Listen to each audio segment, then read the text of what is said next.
Okay, let us pray as we continue with our series in the book of Galatians. So let's bow down our heads and let's pray. Father in heaven, thank you, Lord, once again you brought us here safe and sound. Thank you uh, for the songs that you imparted in our hearts. Thank you, O God. And as we listen once again to your words, speak to us, use your humble servant, O God, at kaming lahat, Panginoon, ay mapakain ng iyong mga salita na ayon po sa iyong kalooban.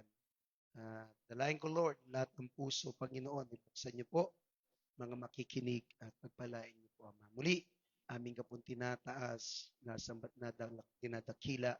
In Jesus' name, our God, we pray. Amen. Okay,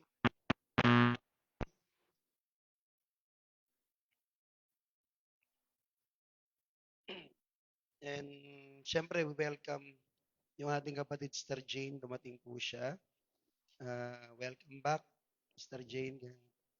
Patuloy yung, kung alam niyo lang mga kapatid, patuloy yung support ni Sister Jane sa atin. So, kaya may mga support tayong natatanggap. Ayan.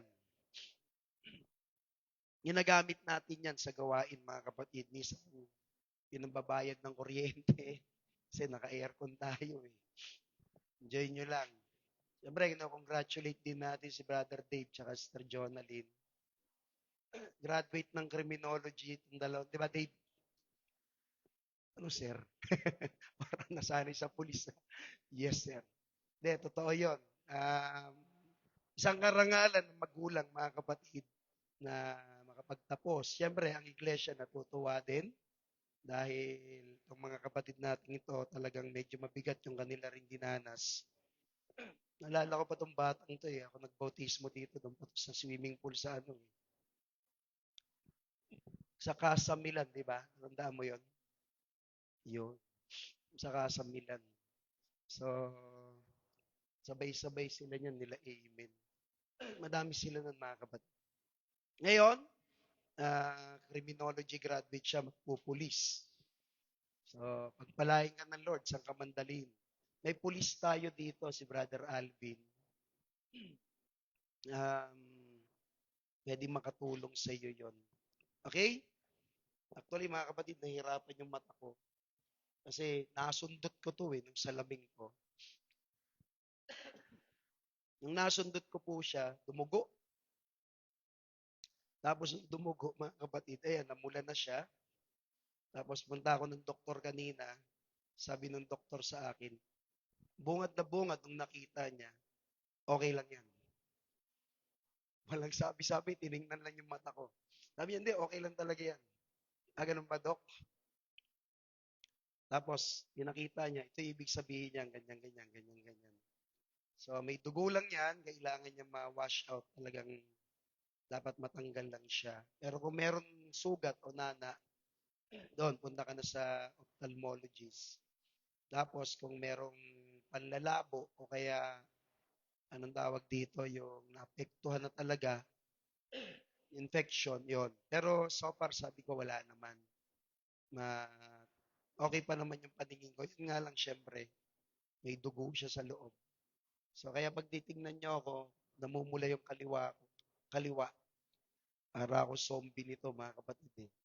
Pero syempre, tuloy pa rin yung gawain ng ating Panginoon. So, dealing the book of Galatians, I think we're on chapter 6. Chapter 6, mahalaga po ito dahil sabi ko nga sa inyo, ang background po ng Galatians, inaatake po dito mga kapatid ni Saint Paul, those people na nagtuturo po that with the law of, I mean that by the grace of the Lord Jesus Christ plus may plus po sila yung tinatawag na law of Moses para maligtas ang tao. But then Apostle Paul sinabi niya po dito that the only thing to justify us none other by the blood of the Lord Jesus Christ. Then upon with just justification, kailangan natin panampalatayanan po yung bagay na yon. But faith is not enough to save. Kailangan natin sundin pa rin yung sinabi ng Bible na kailangan po nating magsisi sa ating mga kasalanan, magbabautismo sa tubig sa pangalan ng Panginoon, at syempre, tayo po'y tumanggap ng Espiritu Santo ng ating Diyos na buhay. So, reading the book of Galatians chapter 6, mga kapatid, kung ang sino man ay masumpungan sa anumang pagsuway, kayong mga sa Espiritu ay inyong papanumbalikin. Ang gayon sa Espiritu ng kahihinan, na inyong pagwariin ang inyong sarili, baka ikaw naman ay matukso. Hanggang 5 natin basahin. Aking mangagdalahan kayo ng mga pasanin ng isa't isa at tuparin ninyong gayon ang kautusan ni Kristo. Now, in verse 3, sapagkat kung ang sino man ay nagakala na siya'y may kabuluhan, bagamat siya ay walang kabuluhan, ang kanyang sarili ang dinadaya niya. Ngunit siya sa atin ng bawat isa ang kanyang sariling gawa, at kung magkagayon ay magkakaroon siya ng kanyang kapurihan tungkol sa kanyang sarili lamang at hindi tungkol sa kapwa. So case 5, sapagat ang bawat tao ay magpapasan ng kanyang sariling pasan. So ito yung first thing natin, the first point natin dito, that we have to restore those Christians or those brothers and sisters na nalaglag po. And upon restoring this, hindi siya basta-basta nire-restore. We have to restore these fallen Christians with the grace of with the spirit of the grace of God. Yun po yung kailangan, mga kapatid. So, kaya nung sinabi niya, mga kapatid, sa verse 1, King, taas mo yung verse 1. Verse 1. Ayan o, sino mang masumpungan sa inyo, anumang pagsaway, kayong mga nasa Espiritu. Now, pagbibigyan ko kayo ng pinaka-background po ng chapter 6. Ang chapter 6, very unique po siya na chapter sa Bible. Dahil dito po, mga kapatid, ang pinaka-tema po niya ay nasa verse 14. We have to live by the Spirit, bearing the cross of the Lord Jesus Christ, while we are sowing for eternity. Ibig sabihin po nun, mabuhay tayo ayon sa Espiritu ng Diyos habang binibitbit po natin ang mga pasanin natin. Di siya ordinaryo, di ba? At habang binibitbit natin yung mga mabibigat nating pasanin sa buhay, kailangan po nating patuloy na magtanim para po saan? Sa mga eternidad na bagay. So halos kinungklud na talaga dito ang isang Kristiyanong pamumuhay, ang isang Kristiyanong paglakad, mga kapatid. Sa verse 14, nandyan yung pinakasalita niyan. For be it from me to boast except in the cross of the Lord Jesus Christ. So ibig sabihin, sabi ni Apostol Pablo, kung kayo'y magmamalaki, magmalaki kayo sa krus ng Kalbaryo ni Kristo. Bakit? Ang cross of Calvary, mga kapatid, is the epitome. Yan yung pinakamatindi when it comes of how the Lord God dealt with us, dahil hindi po ordinaryo yung cross na yon. Yung cross na yon ay napakadaming bagay na meron. May sumpa, paghihirap, pasakit, name it, nandun po lahat sa cross. Kaya sabi ni Apostol Pablo, kung kayo'y magmamalaki sa lahat ng mga nagawa ninyo sa buhay, narating ninyo sa buhay, kung kayo'y magmalaki kayo sa krus ng Kalbaryo. So dito sinasabi ni Saint Paul, wala kayong may pagmamalaki. Kasi yung inyong pagmamalaki ay hindi yan naabot ni sa kalingkingan ng ginawa ng Panginoong Heso Kristo. Kaya dito, mga kapatid, yung salita pong restore ay nasa Griegong salita na katartizo. Ang katartizo ay ginagamit po siya sa tatlong bagay. Una po, mga kapatid, di ba, eto sinabi, kung masumpungan naman magsuway sa inyo, ayun o, kayong mga nasa Espiritu ay inyong papanumbalikin. Ibig sabihin, i-restore nyo sila.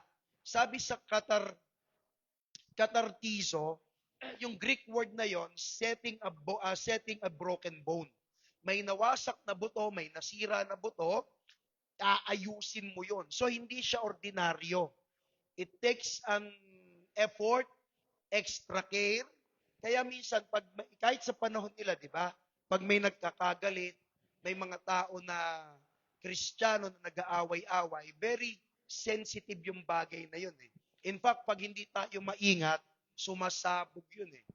Ngayon, sabi ni Saint Paul, ganun tayo o ganun kayong mga malalakas as they experiencing broken heart, dapat ma-repair nyo yun eh. Dapat may ayos nyo yun. Pangalawa, yung nire-repair po yung fishing net. Ano po yung katartiso? Pag-repair ng fishing net. Sa kanila, normal po yung pangingisda. So, ang pangingisda, ginagamitan ng net o nung lambat, nasisira po yon. So, pag nasira yon, nire-repair po nila yon. Pag ni-repair nila, mga kapatid, sa laki nun, hahanapin nila yung butas, ipapantay nila yung butas para may ayos po lahat. So, habang nire-repair nila yon, mga kapatid, saan ba ginagamit yung net? Sa kanila pong kabuhayan. Sa dagat, sa trabaho po nila. So, it means, when someone will be dealing doon sa mga taong nagkakagalit sa loob ng iglesia, ang mindset niya dapat, pag nire-restore tong mga ito, pagdating nung araw, ay magamit kayo ng Panginoon. And the last one, yung restoration dito, yung may na-damage o may nasira na mahalaga. Halimbawa, itong pinapatungan ko, nasira siya, o kaya yung cellphone nasira, ang gagamitin dyan na repair o katartiso, aayusin siya para maggamit siya muli. So nakita niyo po yung mindset dito ni Saint Paul. Kaya pero pag meron daw mga hindi magandang pagkakaunawaan, you are not just there to bring peace. O kaya yung magbati sila, mga kapatid. You are thinking for both side na mga anak to ng Lord na ginagamit at kailangan nilang gamitin. Sinakita niyo yung idea dito. Because these people, even that they were under persecution, sila mga kapatid, ang mindset pa rin ay magpagamit sa ating Panginoon. Normal naman talaga meron kang mga tao na hindi magugustuhan at meron ding mga tao di ka magugustuhan. But at the end of the day, ang kanilang mindset is to work in the kingdom of God. Yun yung dapat sabi ni Apostol Pablo. Nagigets niyo po? So Paul here teach that the church, hindi siya tinatawag na parang courtroom first. Hindi siya courtroom, hindi siya yung lugar para husgahan ang mga tao.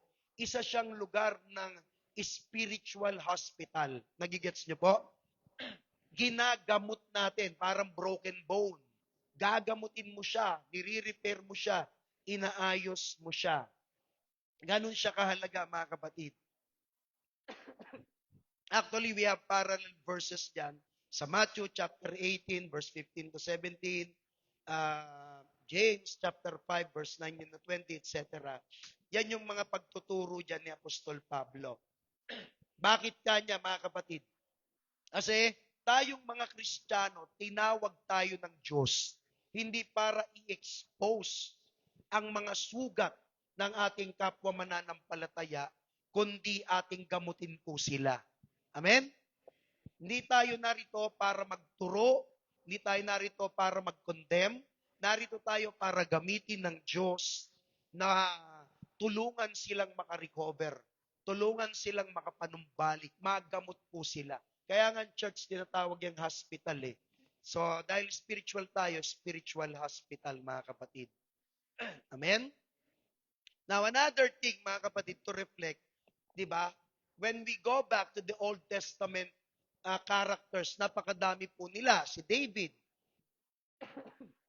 maalala nyo si David, nagkasala siya sa Lord ng adultery, mabigat actually, pagpatay. Nagkasala si David. Si Peter, sa New Testament, dininay niya ang Lord, harap-harapan. Dininay niya ang Panginoon. Sino pa? Si Jonah, sa Old Testament, direkta siyang inutusan ng Lord, pero lumayas po siya. It's a sign of rebellion. Si Abraham, mga kapatid, kay Sarah, sa harapan ng isang hari, tinanggi niya na yun yung kanyang asawa. Ang dami. But God understood yung kanilang pinagdadaanan. Kailangan nilang i-restore, mga kapatid. Naintindihan niyo po? Yun talaga yung trabaho natin as a church. Kasi lahat naman tayo ay nagkakamali. Ang totoo, pagdating sa dulo, sabi niya, na inyong pagwariin ang inyong sarili. Baka ikaw naman ay matukso. Baka ikaw naman ang dumaan dyan at malaglag ka. So ano po yung ibig sabihin po nito? Yung ating pong grasya na tinanggap sa ating Panginoon, lagi po nating iisipin na ito po'y para sa restoration bago nating maisip ang rejection sa atin pong mga kapwa. Di ba? Nagigets niyo po mga kapatid? Bago natin isipin na ito'y alisin o hindi pansin-pansinin, dapat tingnan mo munang i-restore siya. Sa amin, sa school, kapag magkakasala ang isang bata, we're not them condemn. Hindi kami nandun para i-condemn. Nasa likod kami ng mga bata, tinuturuan sila.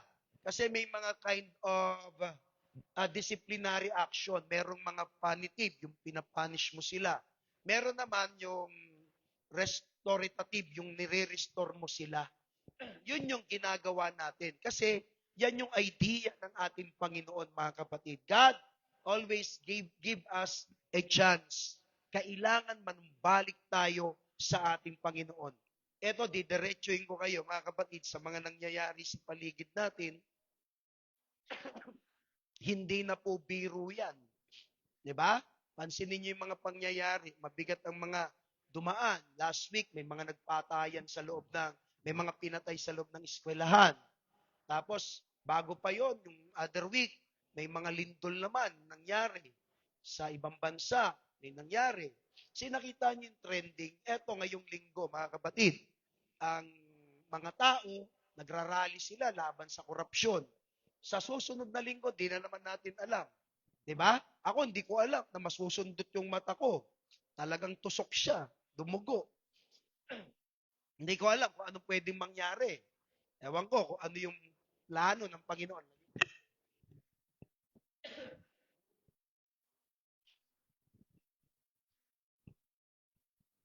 See?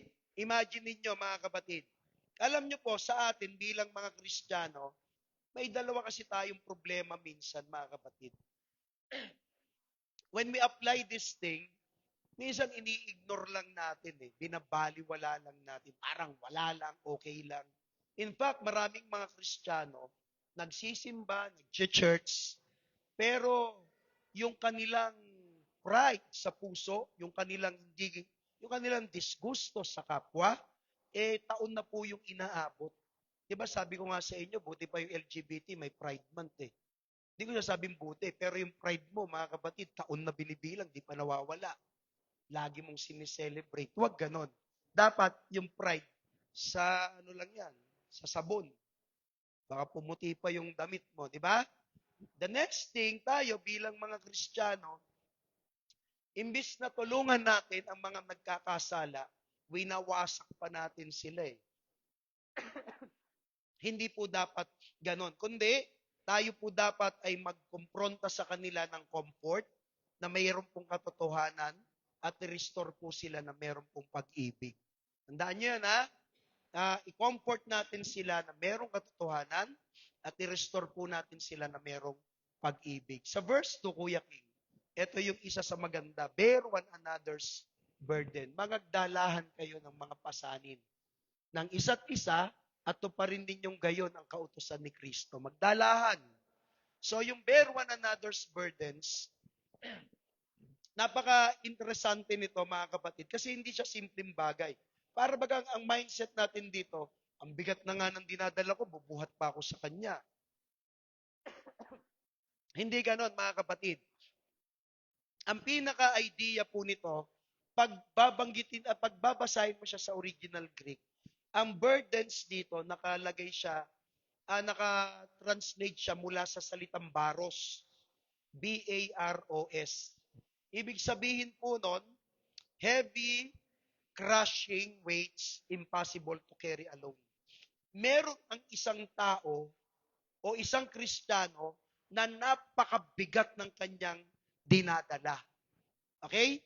Halimbawa, yung mga matinding kapighatian, dahil nawalan ng mahal sa buhay, nasunugan, etc. Minsan naman yung depression, di ba? May mga nadidepress at naalala ko yung isang kapatiran, depressed sa buhay yun eh. Nag-chat sa akin, magmamadaling araw na, siguro mga alas 12, tutulog na ako. Natunog yung cellphone ko. Akala mo, pinakita sa akin, naglalaslas ng dito. Ginagawa mo. Bibiruin ko nga sana eh. Mababaw yan, laliman mo pa. Pero hindi naman mga kapatid. Sabi ko, ginagawa mo sa buhay mo. Na-depress na mga kapatid. Kasi seryoso yung depression. Kaya minsan, pag sinabi, di-depress na ako, hindi siya minsan lang o simpleng bagay lang na dumating. Maraming mga pinagdaanan yan, mga kapatid, kaya siya nakarating doon. Parang naisip si Apostol Pablo habang nangangaral. Nagluluha yung mata eh. Diba? Ganun si Apostol Pablo. Sabi ko, Lord, ba't naman ako dumating sa ganito? Pero hindi ako nadidepress. Marami lang tinuturo sa Lord. Una, mag-ingat ka sa pagsuot ng salamin. Ayan. Kayo rin, mga kapatid. Ingatan niyo yan. Ewan ko ba ba't ako nagmamadali? Ginanong ko bigla. Ayun. Kasi nai-stress ako nun eh, nung panahon na yun. Very stressful yung araw na yun. So ayun, tinuruan tayo ng Lord. Minsan naman yung persecution. Mabigat yung persecution. Yung parang tipong naglilingkod ka sa Diyos tapos ano ang ginagawa kong mali? Wala naman. Tapos ipipersecute ka. Ngayon, may mga parte sa Canada ba? Nagbaba sila ng batas.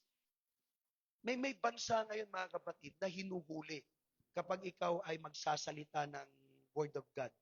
Tapos minsan may mga batas, may mga bansa na kapag sasabihan mo yung mga nasa LGBT community ng mga repent, ayaw nila.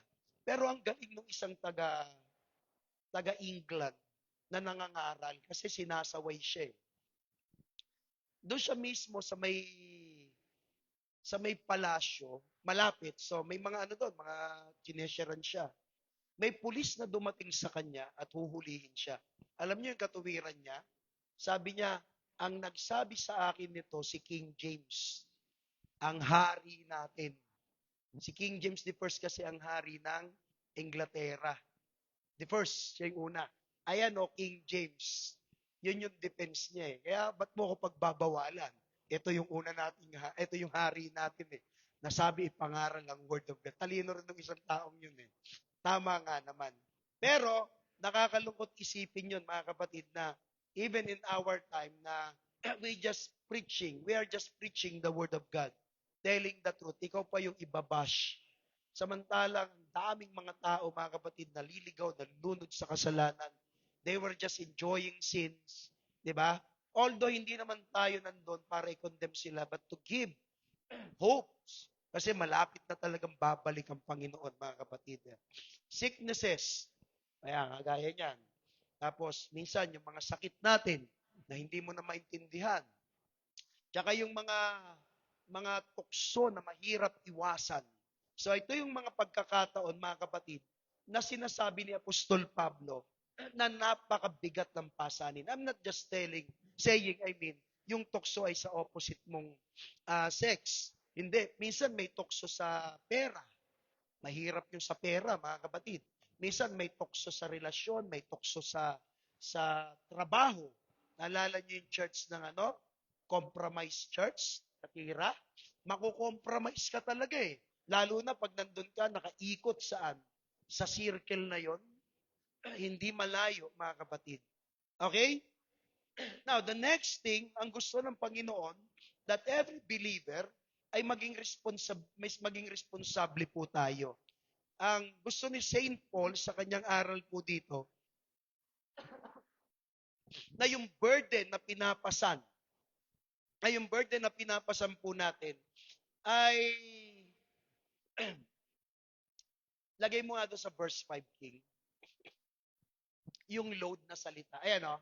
Sapagat ang bawat tao ay magpapasan ng kanyang sariling pasan. Sabi ni Saint Paul sa verse 2, magpasanan tayo. Bakit sa verse 5, sabi niya naman, may kanya-kanya tayong pasanin. Now, ano po yung ibig sabihin? Hindi po yan magkakontra. Kasi sabi ko nga sa inyo, ang ginamit na word doon sa verse 2 ay baros. Dito po sa verse 3 ay portion. P-H-O-R. Parang luminaw yata mata ko nung natusok ka. Oo nga, no? Gusto nyo luminaw mata nyo? Nagsasalamin ako, di ko gano'ng mabasa eh. O yan, nababasa ko. Ayos may hiwaga talaga ang mga ano eh. Yung load dito, yung pasan dito mga kapatid, nakalagay naman po porsyon. Ayun po ibig sabihin nun. Para siyang isang sundalo na may daladalang backpack. Yung backpack na yun na nasa likod, pasanin yon pero hindi siya pasanin pabigat. Pasanin po yun para saan? Para sa ikatutulong po niya. Nagigets niyo po? Yung kaninang pasanin, yung pasanin na kailangan mong tumulong sa kapwa, bagamat ikaw may pasanin, bit-bit mo yon pero para sa iyo yung pasanin na yon. Nakakatulong sa iyo. Diba? Itong dalawa, pulis ito. Nagbabackpack kayo, di ba, Jo? Matakbo na ba kayo? Wala pa. Di ba? Yung mga sundalo, kita mo, exercise yan, tatakbo-takbo yan. May laman yon, daming laman nun. Actually, ang pinaka-kilos niya, kung ako nagkakamali, nasa 40 kilos ang laman yan. Sabi mo ng 30, pero yung bit-bitin mo yung 30 kilos. Pero hindi mo pwedeng bawasan yon o alisan yon. Kasi mapapahamak ka eh. Lahat nandun eh. Nandun yung magazine, nandun ang tubig, nandun yung mga pagkain na pang mabilisan, may gamot doon, etc. So pag pupunta ka sa jungle, kailangan mo yun. Pupunta ka sa laban, kailangan mo yun. So yung bigat na dinadala ng sundalong yon, yung pasan na dinadala ng sundalo na yon, mga kapatid, hindi po siya pabigat sa kanya. Kailangan niya yon. So the same thing din sa atin bilang mga Kristiyano. So as we journey or as we battle with different spiritual battle, may mga pasanin tayong dinadala. Ayan yung sabi nun. Pero yan yung pasanin na kailangan mong dalhin. Nagigets ninyo? Kasi hindi mo pwedeng bitawan yan eh. Pag binitawan mo yan, madidisgrasya ka. Ano po yung mga yon? Yung pasanin, mga kapatid, na kailangan bitbitin ang pagsunod sa Lord, ang panalangin, ang pagiging banal sa harapan ng Lord at sa harapan ng tao, ang mabuting katiwala ng Panginoon. Mga pasanin natin yan na mahirap talaga, pero kailangan mo para sa iyo. Nagigets po ninyo? Hindi madaling hindi madaling magpakabanal, lalo na ngayon, daming makukulit, daming matitigas ang ulo. Hindi madali ang pasensya, 'di ba? Daming nakakaasar ng mga tao. Hindi madali, mga kapatid, na ang pagtitiwala kasi ang daming ngayon nanunuba, mga scammer. So nakikita nyo, but you have to carry that portion, sabi ng Greek. So sa atin bilang mga mananampalataya, tayo bilang mga Kristiyano, there are burdens that belongs to church. That belongs to church. Every one of us, mga kapatid, na kailangan yun yung buhat-buhatin natin. Kagaya niyan, ilaw, kuryente, tubig, mga literal pa lang yan. Pero minsan, pag may mga malalalim ng problema sa church, hindi na minsan kinakaya ng pastor, may katuwang siya. Nagigit siya, mga leaders. Ganon din sa inyo bilang mga Kristiyano. Meron naman mga burdens na belong sa atin. Ang tawag doon, hindi na burden. Responsibility to carry na ang tawag doon. Kaya habang dinadala mo, you are responsible. Kasi tanggalin mo yon, ikaw ang madidisgrasya. So every matured Christian, every matured believer, you have to know the difference of the two. Nagigets po ninyo? Kaya nga may parte ang Diyos at ang Diyos nagbigay din ng parte para sa iyo. Okay? Kasi alam ng Lord, mayroon kang pangangailangan eh. Kahit nga sa tithes eh, di ba? Hindi naman kinuha lahat ng Lord. Kasi merong kailangan ng gawain, mga kapatid. Okay? So sa verse 3 to 5, ito yung isa sa mga interesting. If anyone thinks he is something when he is nothing, he deceived himself. Alam nyo po, ang pinakamatinding kaaway ng grasya, ng grace ng Panginoon na binigay sa atin, yung tinatawag pong self-righteousness. The greatest enemy of grace, yung biyaya, yung self-righteousness, hindi po sila magkasundo. Kasi hindi makakakuha ang isang taong nagtutuwid-tuwiran ng grasya, mga kapatid, kasi hindi niya kailangan ng grasya dahil sa tingin niya, matuwid siya. Ang grasya ng Diyos, mga kapatid, ito yung magsasabi sa ating kailangan mo siya dahil ikaw ay makasalanan. Nagets niyo po yun? Kailangan natin ng grasya ng Lord kasi tayo'y makasalanan. Pero pag tayo ay self-righteous, hindi ka lalapit sa Diyos. Di ba maraming mga tao, mga self-righteous people, hindi yun magsisimba kasi alam nila wala silang ginagawang tama. Hindi yun nagpipray.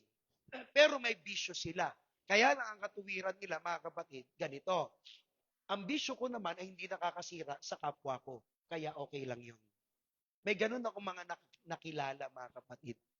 Sabi nung isang kausap ko, tatandaan ko siya, sabi niya, basta ang ginagawa ko ay hindi nakakaapekto o hindi ako namimerwisyo ng kapwa ko, okay lang yun. See? Tandaan niyo po, may kasalanan tayong ginagawa na nagagawa natin kapag yun ay gagawin natin sa kapwa. That's the first one. Pero may kasalanan din tayo nagagawa kapag yun ay ginagawa natin sa ating katawan. Nakukuha ninyo? Kasi templo tayo ng Diyos. Iniingatan nga to ng Diyos tapos ikaw wawalang hiyain mo. Pero yung mga self-righteous people, hindi nila kailangan talaga ang grace. Bakit? Kasi sa kanila, wala silang ginagawang masama. Nagigets niyo po? Kaya nga yung mga pariseyo, lagi nilang kinukumpara ang kanilang mga sarili sa mga taong makasalanan. Diba? Yung isang ang tawag dito, nag-pray. Sabi niya, salamat Panginoon, hindi ko siya katulad. Makasalanan. Nag-pray siya sa kanyang isipan, yung prayer niya ay maganda kasi nag-pray naman siya. Tama? Pero yung prayer niya, mga kapatid, salamat Lord, hindi ko siya katulad, siya'y taong makasalanan. Kasi katabi niya, mga kapatid, yung tax collector. Yung tax collector. Sandali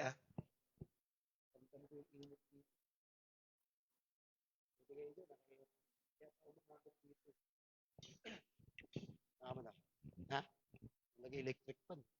Naka-live pa naman tayo. Mag-subscribe pala kayo sa YouTube natin. CLM North Caloocan. Madami na po nakasubscribe. Siguro mga 4. Ilan na ba yung nakasubscribe, Erica? Na? 39. Subscribe kayo. So, hindi, wag na. Ay, okay na yan. So, paikutin mo lang. 39. So, parang edad ko lang ngayon yan, Lahat ng 39, magsabing amen.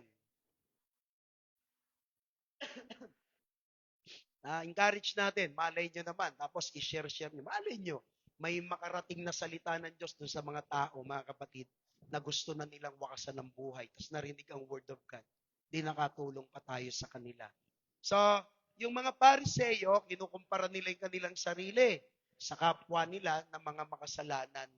Kaya itong mga pariseyo, hindi nila naisip talaga, hindi nila iniisip na kailangan nila ang Panginoong Yesukristo. Ganon sila katindi, mga kapatid. Kaya lang, pupunas uli ako, Malabo. The next one,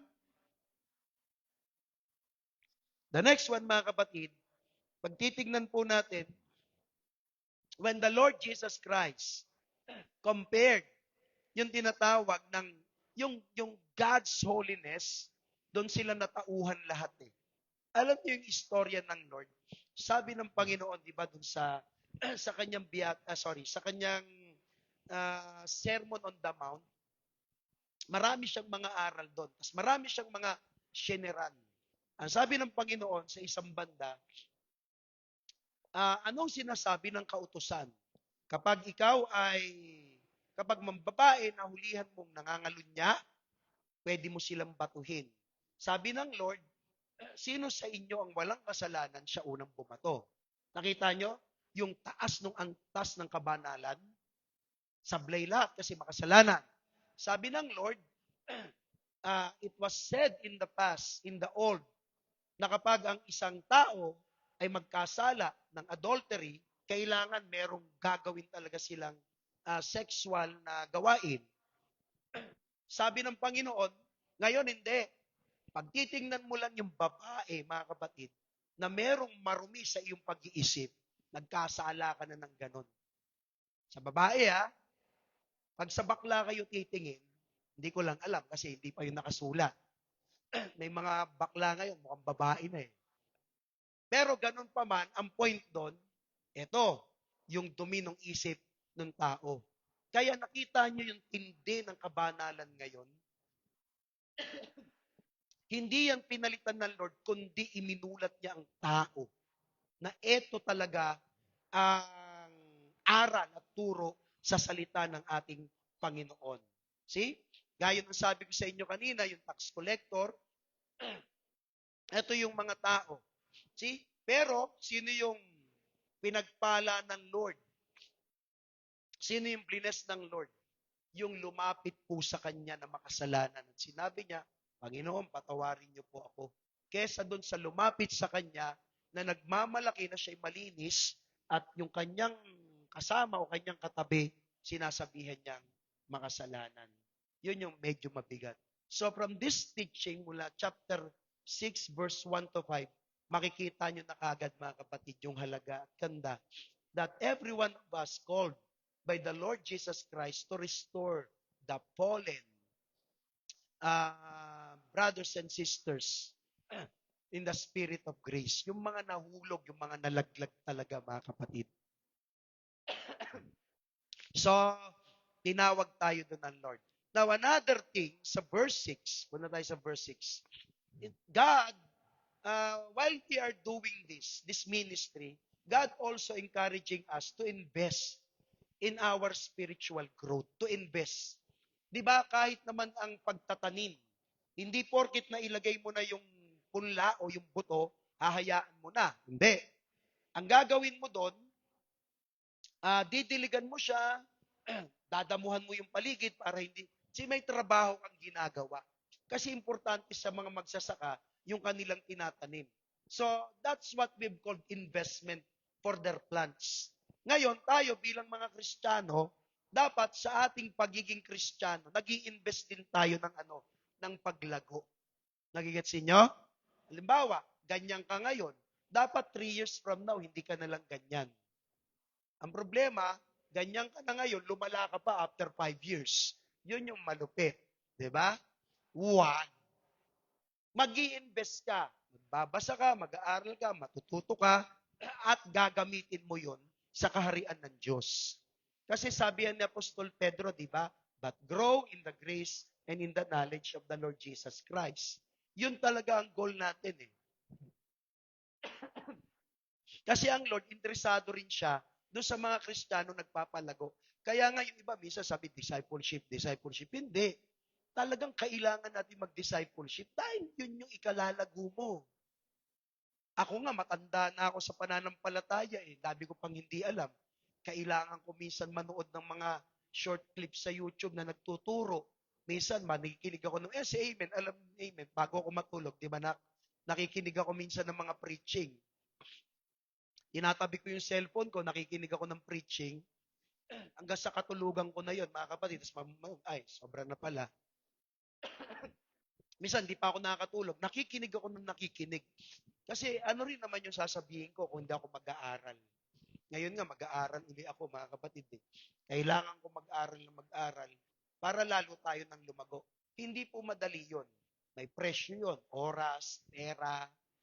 Why? You are investing because time will come. Kaya nga sinabing invest, meron kang profit.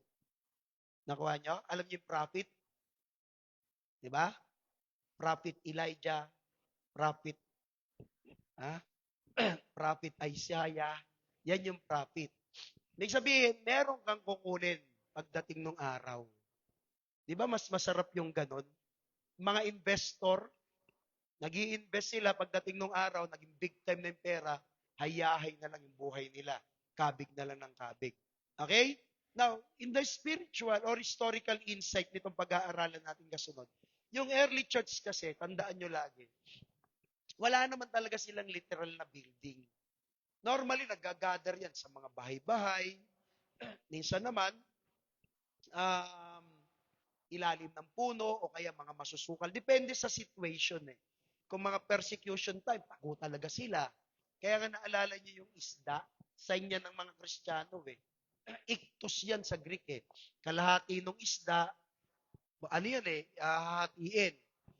Lahat ng Kristiyano meron nun. Pagpapasok sila mga kapatid sa kanilang fellowship, kailangan dala nila yung kalahati ng isda dahil doon sa gate, yung banta, yung asher, may dalang kalahati yon.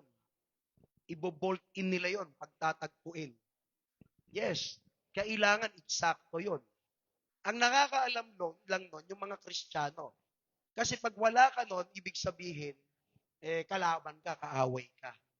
Kaya kailangan mo dala lagi yung isda. Ganun yun. Christian to, pasok. Ngayon, Sunday, gawin nyo yon. Pagdala kayo ng isda, iwan nyo doon para may tanghalian tayo sa Sunday. Nagigets nyo? Biro lang mga kapatid. Ngayon, sa atin, bilang mga Kristiyano, ang mga teachers, ang mga pastors, meron ng permis. Dito na tayo sa church. Meron ng natatanggap. Pero sa kanila, wala. Nakadepende yun sa kung sino yung abutan nila, magbibigay sa kanila. Actually, nadanas pa rin naman namin dati ng bago-bago. Ito, minsan nakakalungkot. Kasi may time na nagagawa ka, bisita ka sa gantong oras, binibili na yun ni pastor, nabibisita dyan ng pastor, kasi wala mang pagkain talaga eh. Pagpunta doon, hindi naman sa makikikain, kundi pagpipray yung family, pagkain, mga kapatid, yun yung pinakapagpapalang atid. Para yung pastor makakain, kasi wala mang pinagkakitaan. Yung iba, mga kapatid, inabuso. Marami namang bahay, tataka yung isa, ba't lagi ka sa amin nanananghalian? Iba naman dalawin mo. Ganon yung mga nangyari.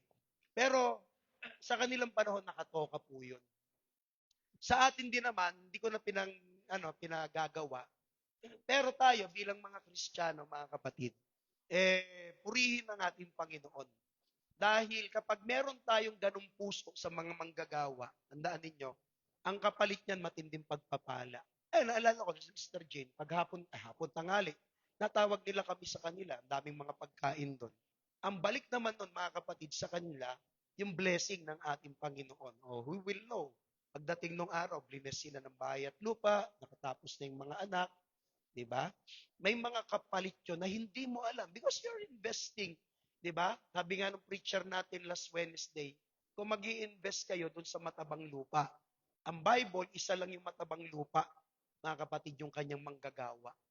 Kasi, di ba sa Bible lands, lahat ng mga anak ng Lord binigyan ng lupa. Ang hindi niya binigyan ng lupa, yung mga Levites.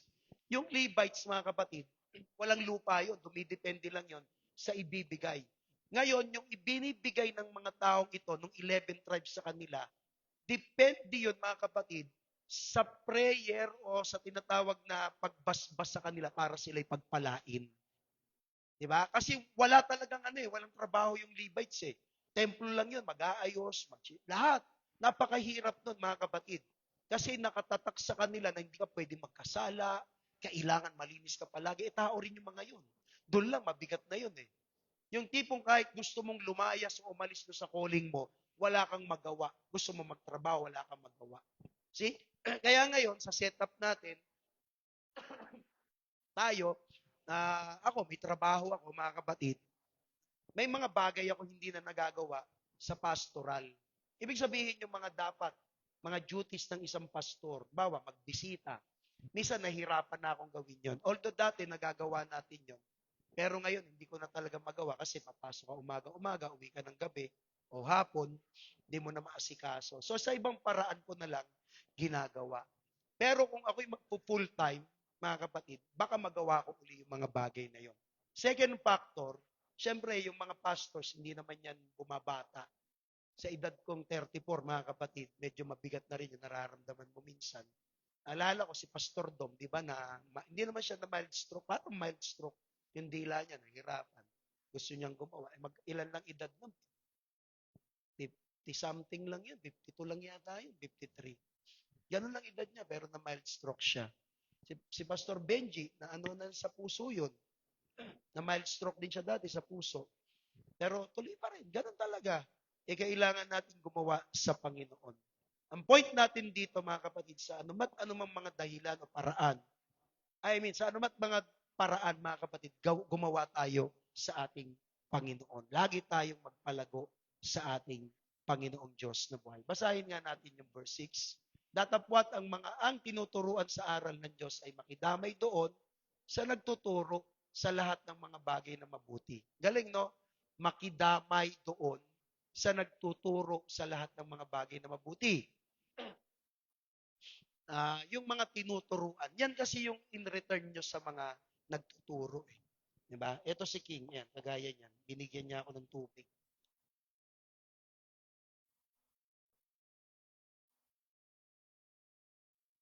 Kasi kung ako pa kukuha doon, matatagalan pa. Okay? Now, the next thing is the law o yung batas ng pagtatanim at ng pag-aani. Mula verse 7 hanggang verse 10. Huwag kayong padaya, ang Diyos ay hindi napapabiro. Sapagat ang lahat ng ihasik ng tao ay siya namang aanihin. Inihasik, aanihin.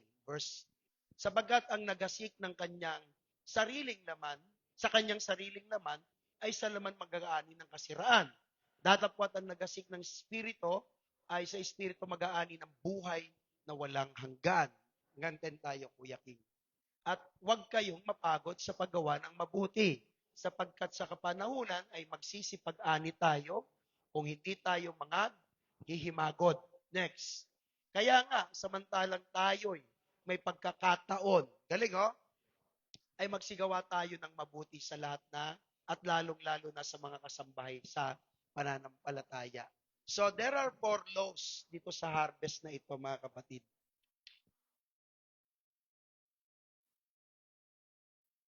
Actually, ito yung isa sa pinaka greatest laws of the scriptures. Do not deceive, God is not mocked.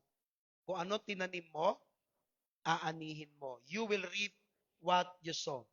Dito ang pinaka-example niya, mga kapatid, sa katawan, sa kasalanan. Pag nagtanim ka ng kasalanan, aani ka ng korupsyon, aani ka rin ng mga kaparusahan. Pero pag tayo'y magtatanim sa mga spiritual na bagay, pagdating ng araw, mga kapatid, aanihin mo yan. Ang mga manggagawa, hindi naman isang araw yan, naging ganyan. Marami rin yan, mga kapatid, mga struggle. Kaya ang tinuro to ni Apostol Pablo, mahalagang maintindihan din natin yon. Na ang buhay Kristiyano, hindi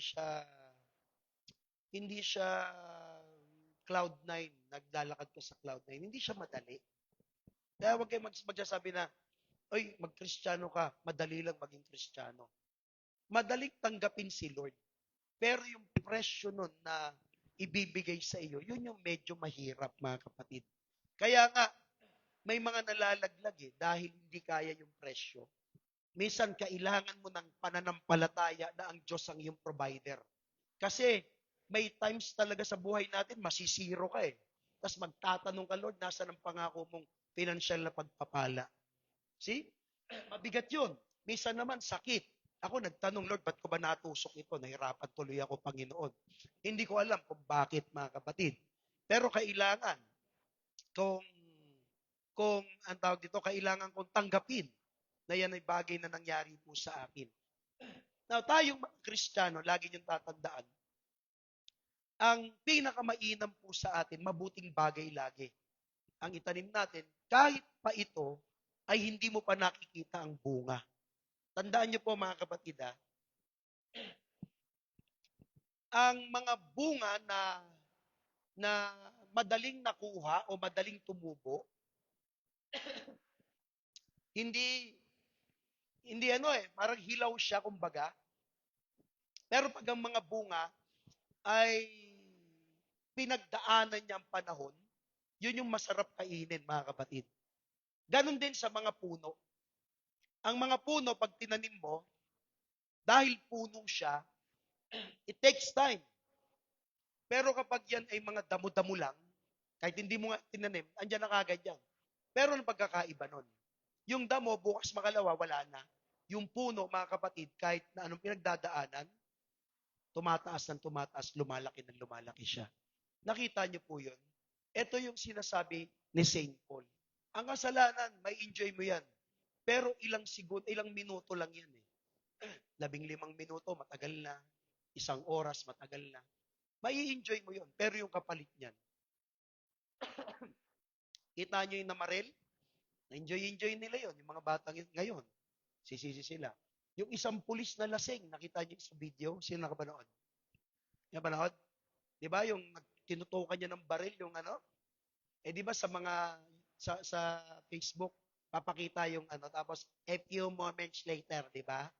Pagbalik ba, nandun na siya sa ano, sorry po, di ko na po, di ba? Ganun yun eh. Bakit? Naiisip niya yun eh. Ilang taon niyang pinag-aralan, yung hirap, bigat, tapos may posisyon na siya, tapos sa isang paglalasing niya at pagtutok ng baril doon sa isang tao na wala namang ginagawa sa kanya, lahat ng tinanim niyang yun, ubus kagad yun. Di ba? Lagyan nyo ng wisdom lahat ng gagawin ninyo. Kasi minsan sa isang maliit na pagkakamali, mga kapatid, baka yun yung ikalaglag natin. Kaya nga dapat lagi nating inaayos yung atin pong mga sarili. Okay?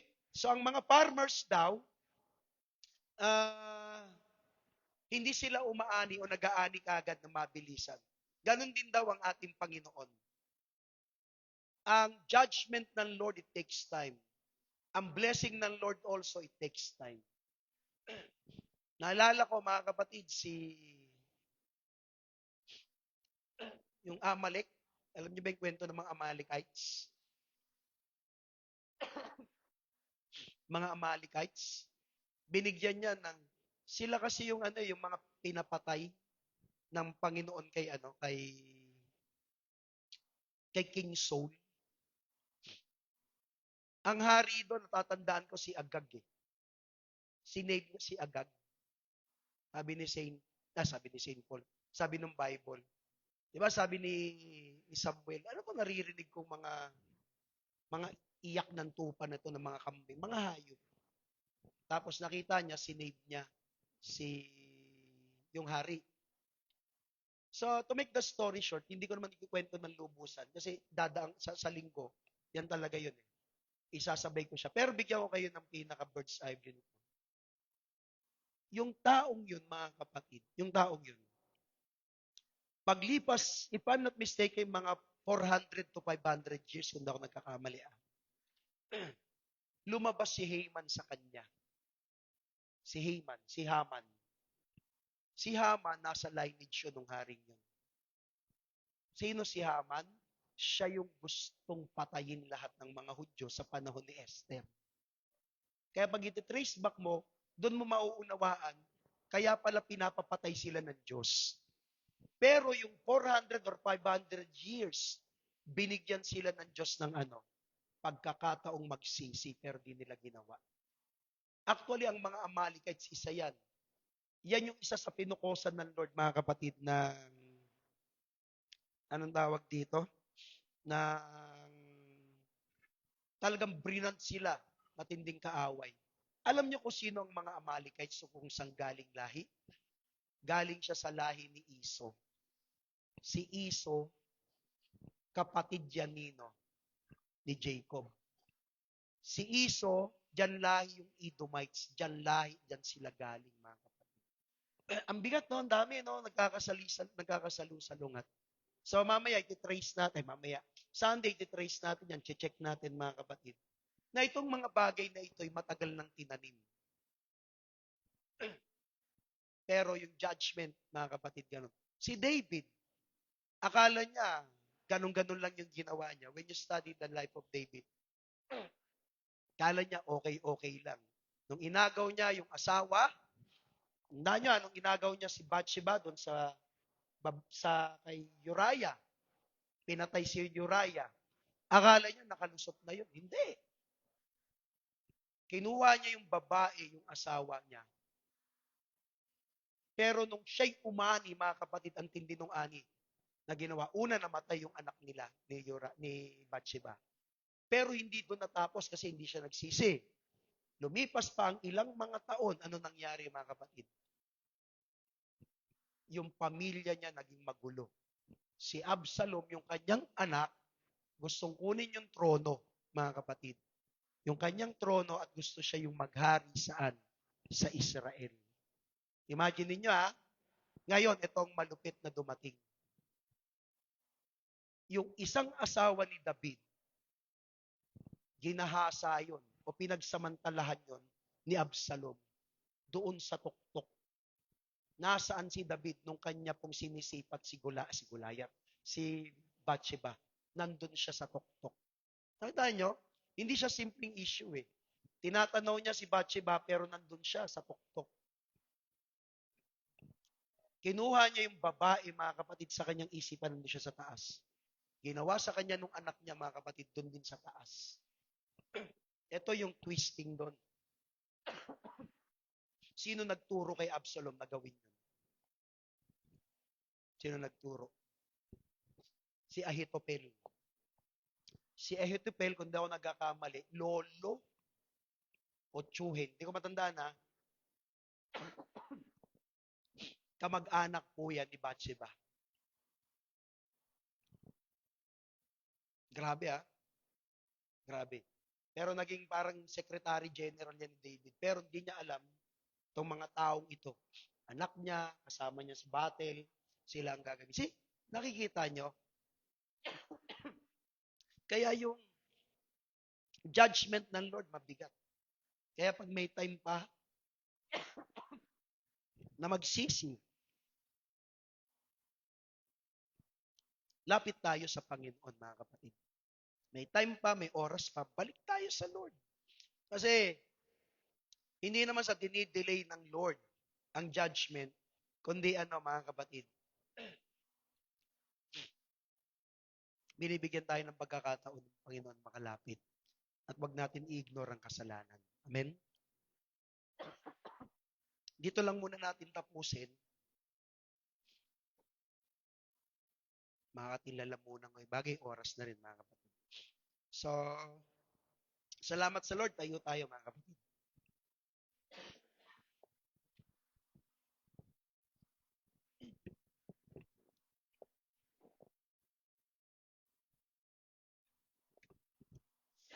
Hello po. Pray po tayo mga kapatid. Lord, pinupuri ka po namin sa gabing to, Panginoon, na marami pong salamat sa aral na tinuro niyo po sa amin, Lord, sa mga pagsaway, Panginoon. Lord, pinapanalangin ko po, Panginoon, na ingatan niyo po kami sa buong buwan na to, Panginoon. Marami pong salamat, Lord, sa pag-iingat niyo sa amin ng mga nakaraang buwan, Lord. Lord, pinapanalangin ko po, Lord, na ipaunawa niyo po sa amin na hindi lang nagre-revolve yung buhay namin dito sa mundo, Lord. Bagkos nabuhay kami, Panginoon, para ialay po sa inyo, Lord. Lord, humingi po kami ng tawad, Lord, sa mga nagagawa namin kasalanan, Panginoon. Sa mga sinasadya, Lord, at hindi namin sinasadya. And Lord, ingatan po kami sa pag-uwi, Lord, sa po ang lahat ng kapurihan. In Jesus' name, Amen.